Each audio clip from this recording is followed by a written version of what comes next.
જરા કલ્પના કરો એક પાવર ટ્રાન્સફોર્મરની એટલું વિશાળ મશીન કે જે આખા શહેરને વીજળી આપી શકે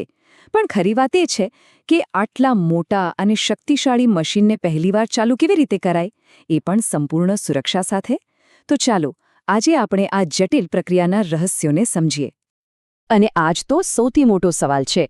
આ કંઈ ઘરની સામાન્ય સ્વિચ ચાલુ કરવા જેવી વાત બિલકુલ નથી અહીં જોખમ ઘણું મોટું છે જ્યાં એક નાનકડી ભૂલનું પરિણામ પણ બહુ ગંભીર આવી શકે છે તો સવાલ એ છે કે એન્જિનિયરો આ કામ કેવી રીતે કરે છે ખબર છે જેમ કોઈ પાયલટ પ્લેન ઉડાડતા પહેલા એક લાંબી લચક ચેકલિસ્ટ ફોલો કરે છે બસ એ જ રીતે ટ્રાન્સફોર્મરને ચાલુ કરવા માટે પણ એક બહુ ઝીણવટભરી અને કડક પ્રક્રિયામાંથી પસાર થવું પડે છે આ પ્રક્રિયાને કમિશનિંગ કહેવાય છે અને એના નિયમોમાં કોઈ જ છૂટછાટ નહીં સારું તો આ આખી પ્રક્રિયાના મુખ્ય 3 તબક્કા છે પહેલું ટ્રાન્સફોર્મરની શારીરિક તપાસ પછી એના ઇલેક્ટ્રિકલ સ્વાસ્થ્યનું પરીક્ષણ અને છેલ્લે એની બધી સિસ્ટમની ફાઇનલ તપાસ તો ચાલો એક પછી એક આ ત્રણેય તબક્કાઓને જરા ઊંડાણથી સમજીએ ચાલો તો શરૂ કરીએ પહેલા તબક્કાથી આને છે ને એકદમ આપણા ફૂલ બોડી મેડિકલ ચેકઅપ જેવું જ સમજી લો એટલે કે ટ્રાન્સફોર્મરને જરા પણ પાવર આપતા પહેલા એ પાક્કું કરવામાં આવે છે કે ભૌતિક રીતે એકદમ ફિટ એન્ડ ફાઇન છે અને આ તપાસ કોઈ ઉપરછલ્લી નથી હોતી એમાં બધું જ જોવાય છે જેમ કે ટ્રાન્સપોર્ટ વખતે કોઈ નુકસાન તો નથી થયું ને ઓઇલ અને ગેસનું લેવલ બરાબર છે બધા કેબલ એકદમ ટાઇટ અને સાચી રીતે લાગેલા છે મતલબ કે નાનામનાની વાત પણ અહીં ચાલે નહીં કારણ કે એક નાનકડી ભૂલ પણ આગળ જતાં બહુ મોટી મુસીબત ઊભી કરી શકે છે એટલે બધું જ પરફેક્ટ હોવું જોઈએ અને હા આ બધું કંઈ મન ફાવે તેમ નથી થતું દરેકે દરેક સ્ટેપ માટે આવી એકદમ ડિટેલ્ડ ટેકનિકલ ગાઈડબુક હોય છે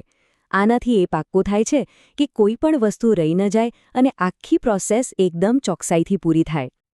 ચાલો ફિઝિકલ ચેકઅપ તો પતી ગયું હવે વારો છે એના અંદરના સ્વાસ્થ્યને તપાસવાનો આને આપણે ટ્રાન્સફોર્મરનું ઇકેજી કે પછી હેલ્થ સ્કેન પણ કહી શકીએ આપણે એ જોવાના છીએ કે એની ઇલેક્ટ્રિકલ સિસ્ટમ અંદરથી કેટલી તંદુરસ્ત છે અહીં એક ખાસ વાત જાણવા જેવી છે ટ્રાન્સફોર્મરનું જે જીવન રક્ત છે એટલે કે ઇન્સ્યુલેટિંગ તેલ એ ભરવામાં આવે પહેલાં અમુક બહુ જ જરૂરી ટેસ્ટ કરવામાં આવે છે મતલબ કે જ્યારે ટ્રાન્સફોર્મર એકદમ ડ્રાય હોય ત્યારે આમ કરવાથી એ ખાતરી થઈ જાય છે કે એની બેઝિક ઇલેક્ટ્રિકલ સિસ્ટમમાં કોઈ ગડબડ નથી તો આ ટેસ્ટમાં શું આવે જુઓ પહેલું છે ઇન્સ્યુલેશન રેઝિસ્ટન્સ આ ચેક કરે છે કે ક્યાંયથી વીજળી લીક તો નથી થતી ને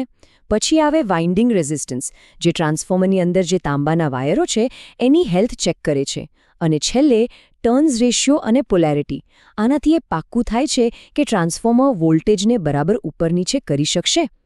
આને સમજવું બહુ સહેલું છે એક સિમ્પલ ઉદાહરણ લઈએ જરા વિચારો કે આપણા ઘરમાં પાણીની પાઇપમાં ક્યાંક નાનકડું લીક હોય તો શું થાય પાણી વેડફાય બરાબર ને આપણે એ લીક શોધીને બંધ કરીએ બસ આ ઇન્સ્યુલેશન રેઝિસ્ટન્સ ટેસ્ટ પણ એ જ કામ કરે છે એ ખાતરી કરે છે કે વીજળી પોતાના સાચા રસ્તે જ વહે અને ક્યાંય આડીઅવળી લીક ના થાય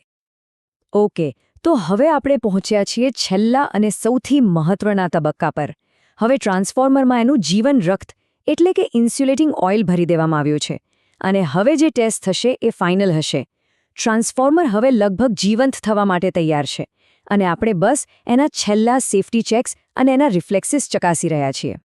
અહીંયા પેલું જે તેલ ભર્યું છે ને એની ક્વોલિટી બહુ જ મહત્વની છે એની શુદ્ધતા એની ઇલેક્ટ્રિકલ સ્ટ્રેન્થ બધું જ ચેક થાય છે કારણ કે આ જ તેલ એને ઠંડુ રાખવાનું અને ઇન્સ્યુલેટ કરવાનું કામ કરશે એ સિવાય એની ઓટોમેટિક પ્રોટેક્શન સિસ્ટમ એટલે કે જો કોઈ ગરબડ થાય તો ટ્રાન્સફોર્મરને આપોઆપ બંધ કરી દેતી સિસ્ટમ એ બરાબર કામ કરે છે કે નહીં એ પણ તપાસવામાં આવે છે સાથે સાથે તાપમાન માપવાના ગેજ પણ ચેક થાય છે